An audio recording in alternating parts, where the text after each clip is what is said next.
I boschi del comune di Longarone sono una delle prime grandi proprietà comunali, passando dalle Prealpi bellunesi e venete alle Dolomiti del Cadore. Nel vasto territorio censuale di Longarone la proprietà arriva a quasi a 6.000 ettari, 5.900, e di questi oltre 3.000 sono di bosco, diciamo, buono, poi ci sono cespugliati improduttivi, eccetera.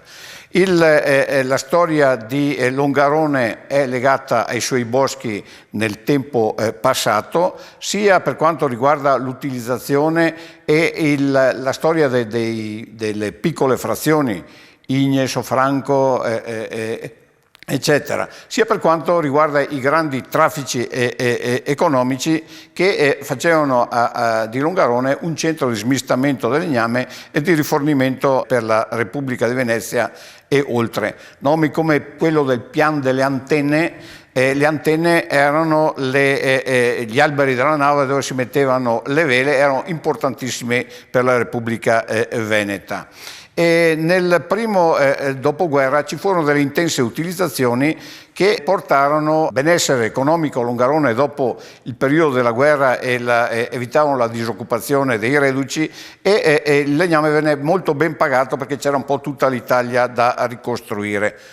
Attorno al 1955-56 però ci si accorse che la risorsa tendeva a essere depauperata, cioè si era tagliato un po' troppo, quindi gli amministratori saggiamente presero la decisione di favorire uno strumento di gestione, il piano economico cosiddetto ai suoi tempi, e il primo piano venne redatto da un importante professore scienziato delle discipline forestali, il professor Lucio Susmel, che lo impostò in una maniera, diciamo, molto innovativa per quel tempo, cioè su basi bioecologiche. Quindi il termine ecologia, che è diventato importante dopo il 1970 e oggi è divulgatissimo e è noto a tutti, a quei tempi apparve già a Longarone.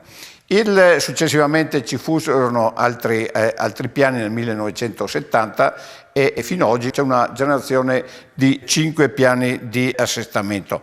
In questo piano economico il bosco è stato diviso in unità di gestione che si chiamano particelle, sono oltre 100, sono delineate sul territorio. Chi va e vede dei numeri, quelli sono i numeri di particelle, rappresentati poi anche in numerose cartografie con le loro caratteristiche. Pertanto del bosco si sa tantissimo, si sa quante sono le piante, quanti sono i metri cubi, quanto è l'incremento, quanta è la composizione in specie, e sulla base di questo dato vengono programmati i tagli economici per il comune. I boschi sono molto differenziati, c'è una notevole biodiversità, non basta dire bosco, ma i diversi boschi hanno delle loro personalità e caratteristiche a seconda che siano principalmente di faggeta, di abete rosso, abete bianco, di larici, di cembro e di carpino. E anche tutto questo è stato accuratamente studiato in maniera che il piano produca non soltanto un aspetto economico, cioè come, quanto e dove tagliare ogni anno per l'amministrazione, ma anche di come curarlo, e anche in virtù di altre funzioni, oltre a quella di protezione idrogeologica, che è sempre stata importante nei versanti più acclivi e quelli dove potevano venire frane, anche quella di tipo ambientale, che ha molte sfaccettature a seconda sia più rivolta negli aspetti vegetazionali o quelli della fauna e quelli del paesaggio, eccetera. Qui torniamo anche alla tradizione antica del bosco. Fu non soltanto fonte di uso per l'uomo, come si diceva, dalla culla alla bara, il legno accompagna tutte le fasi dell'uomo, ma anche quelle dimensioni spirituali, compresa anche la musica. È probabile che gli strumenti musicali e anche la musica stessa siano stati agevolati dall'osservazione dall'ausculto in bosco di fenomeni come il vento, come i picchi che battono sui tronchi, e forse l'uso più alto, più nobile è proprio quello di cui parliamo in questo filmato. Ha detto un teologo che in paradiso sentiremo le voci degli angeli nelle forme di questi che suonano i violini, e siamo contenti che vengano violini anche dai nostri boschi.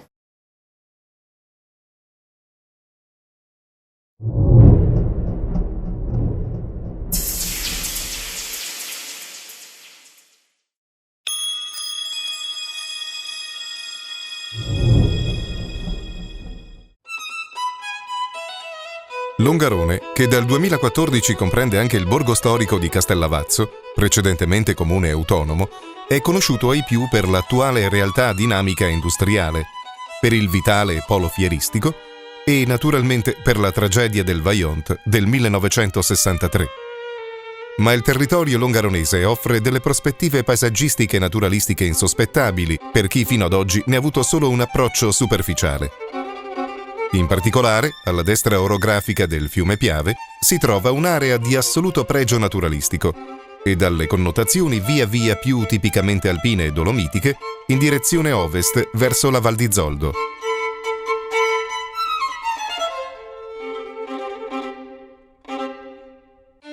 I boschi di Caiada erano ben apprezzati già ai tempi della Serenissima Repubblica di Venezia, alla quale conferivano pregiato legname per le esigenze dell'arsenale, che veniva trasportato fino in laguna con le famose zattere per la fluitazione sul Piave.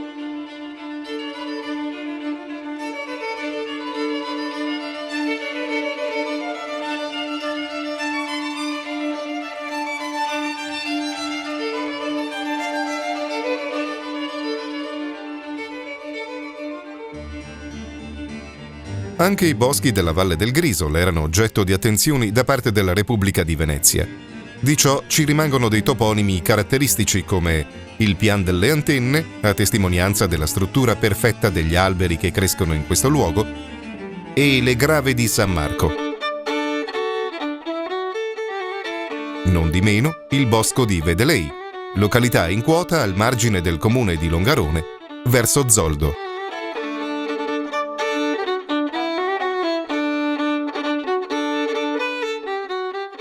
Il Bosco di Longarone ha dato economia al comune di Longarone e alle sue frazioni per centinaia di anni, in quanto, essendo il Bosco di Longarone il quarto bosco della provincia di Belluno per la ricchezza, per la quantità di bosco utilizzabile, ha dato praticamente ricchezza a tanta gente, ma soprattutto lavoro alle persone che hanno vissuto negli anni passati nel comune di Longarone. Tant'è che molti sono venuti anche da fuori, commercianti veneziani e non, parlo dei Mazzolà, parlo dei Sartori, dei Campelli, degli Stefani, eccetera, che a Longarone hanno veramente costruito la loro ricchezza e hanno dato anche un volto alla vecchia Longarone, a dei palazzi importanti che purtroppo il Vajont si è portato via. I mutamenti economici e sociali hanno portato negli anni a trascurare progressivamente le risorse boschive, però in alcune zone si sta assistendo oggi ad un'inversione di tendenza, certamente grazie anche all'utilizzo di tecnologie più evolute e produttive. Nel caso del bosco di Vedelei, l'ultimo taglio risaliva al lontano 1957, ma negli anni 2011 e 2012 la ditta Ceri Piernicola di Cedegolo, in Val Camonica, provincia di Brescia, valutata la qualità del legname di Vedelei, ha chiesto e ottenuto la possibilità di acquistare un imponente lotto per un'operazione di disbosco, effettuata con attrezzature decisamente più efficaci rispetto a quelle del passato. Dai lavori è stata ottenuta un'apprezzabile quantità di legname con tronchi lunghi fino a 12 metri e soprattutto di così alta qualità da aver trovato apprezzamento e mercato in Svizzera e in Austria, paesi notoriamente non privi di grandi foreste.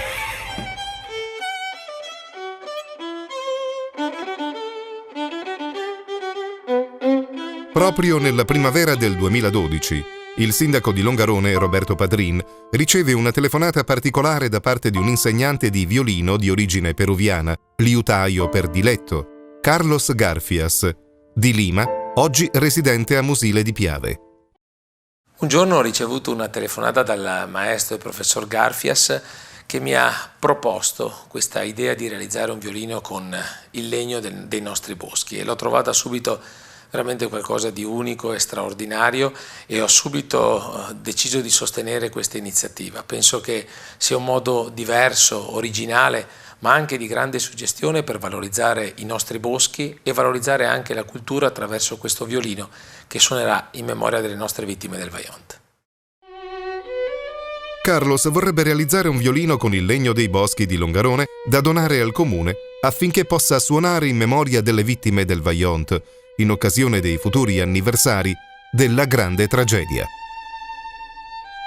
Io ero venuto diverse volte qui a Longarone, abitando a Musile di Piave, e ho portato tante persone a vedere il Vajont perché è sempre stata una cosa che mi aveva molto impressionato, e lì ho sempre visto tutti questi boschi che mi affascinavano, ben sapendo che i boschi più ricercati per la liuteria sono a Paneveggio, la Val di Fiemme, ma io vedevo tutti questi meravigliosi alberi e mi dicevo, ma chissà, ma che qua anche non ci possano essere dei legni di risonanza adatti, degli abeti adatti alla liuteria.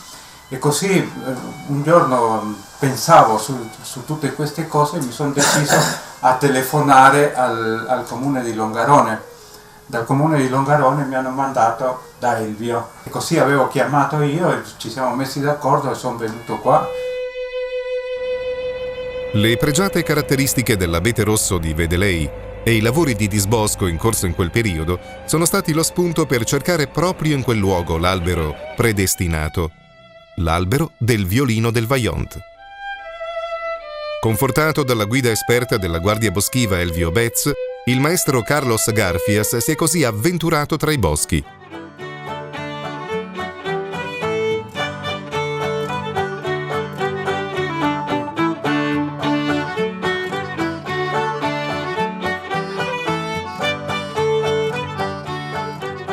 Lo sforzo sarà premiato, perché è proprio questa la zona buona, dove gli abeti rossi crescono a fatica in un terreno assai magro, ma la cui pasta legnosa si presenta compatta, perfetta.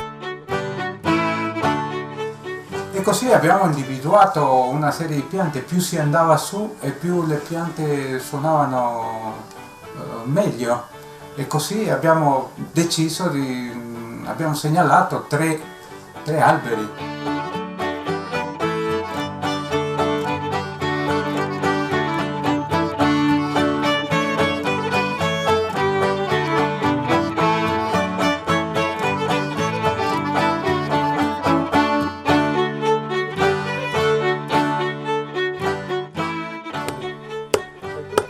L'elemento di risonanza viene effettivamente svelato dal martello forestale di Elvio Betz.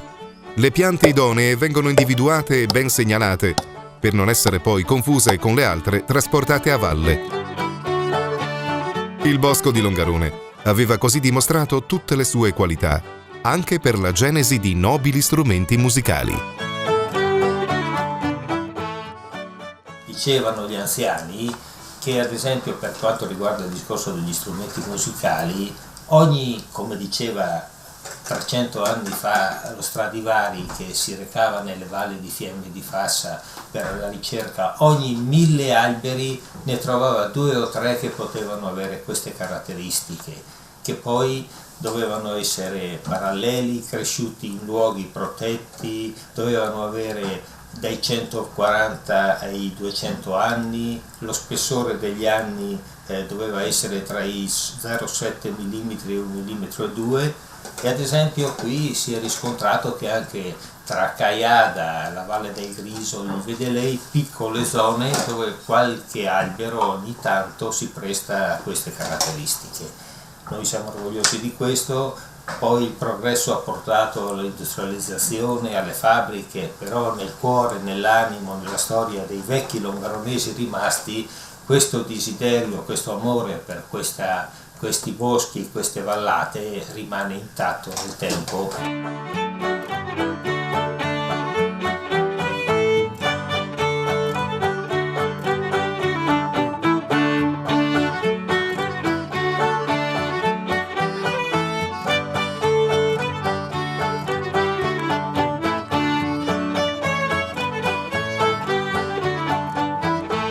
Alla segheria Denessa di Fortogna i tronchi vengono tagliati in quarti.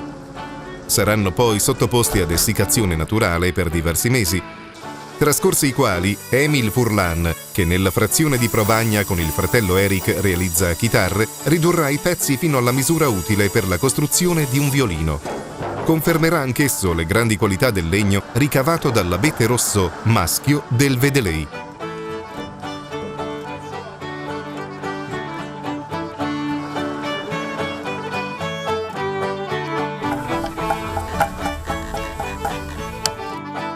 L'opera del maestro Carlos Garfias entra quindi nella fase creativa.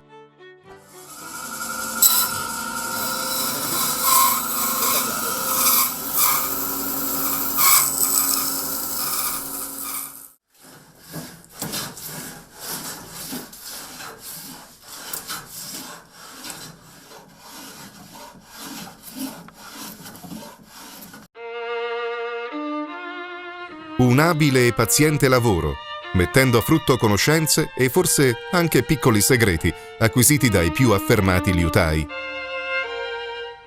Passo dopo passo, quasi magicamente, il violino del Vaillant prende forma.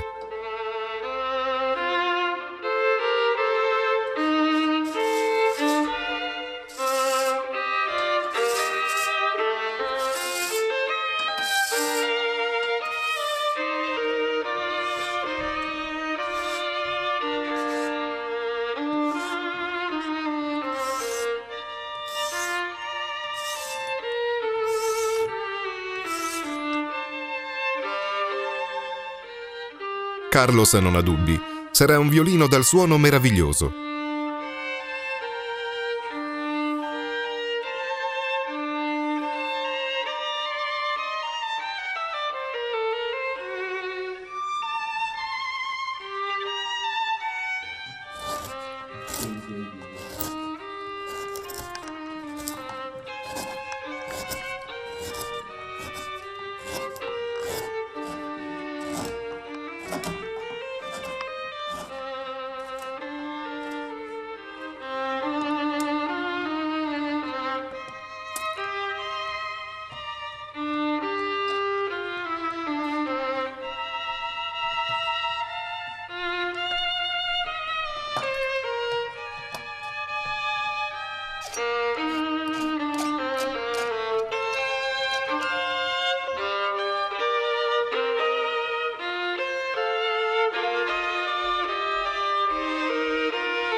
Nascosta all'interno una frase significativa scritta proprio da Elvio Betz, che recita così: Abete del Vedelei, libera le tue note struggenti da questo violino in un'armonia di pace per la gente del Vaillant.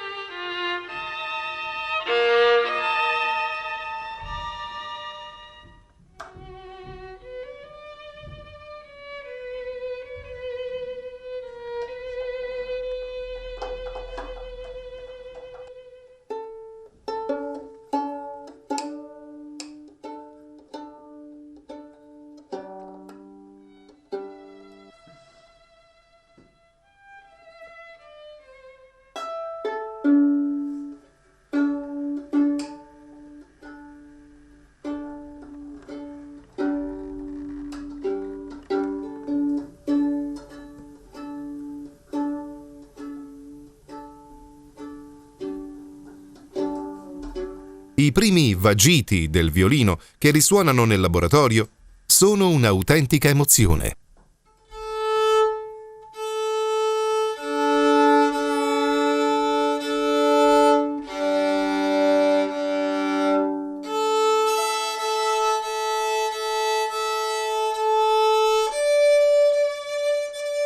L'acqua dirompente e il suono del violino riportano anche a quanto affermato anni fa dall'artista Vico Calabrò. Disse: «I violini, che punteggiano tante delle mie storie pittoriche, affondano le loro radici in quanto accaduto in una notte durante l'alluvione del 1966 a Presenaio, in Comelico. L'acqua era ovunque. La corrente strappava dalle case mobili e masserizie, tra i pianti dei bambini e le urla di uomini e donne che disperati si ritrovavano senza più un tetto. In questa apocalisse di acqua e fango sentii ad un certo punto le note di un violino. Inizialmente pensai ad un'allucinazione, ma non era così. Un uomo, sconfitto dall'acqua, stava affidando al violino un messaggio alto, forte, struggente. Una stella tenera e luminosa in una delle notti più buie della mia vita. Così il violino del Vaillant, realizzato con sapienza e pazienza con il legno dei boschi di Védelay, può ora spargere le sue toccanti note nello stesso bosco che ne ha donato la sostanza ed anche l'anima. Un momento davvero speciale per il maestro Carlos Garfias, che può finalmente farlo vibrare, immerso in questa natura unica, tra alberi maestosi e silenti. Accompagnato nell'occasione dalla pianista Martina Capiotto. Mi piace pensare il fatto che quando questo violino sarà ultimato potrà rappresentare il canto del ricordo della memoria di tutto ciò che rappresenta Longarone e il Vaillant.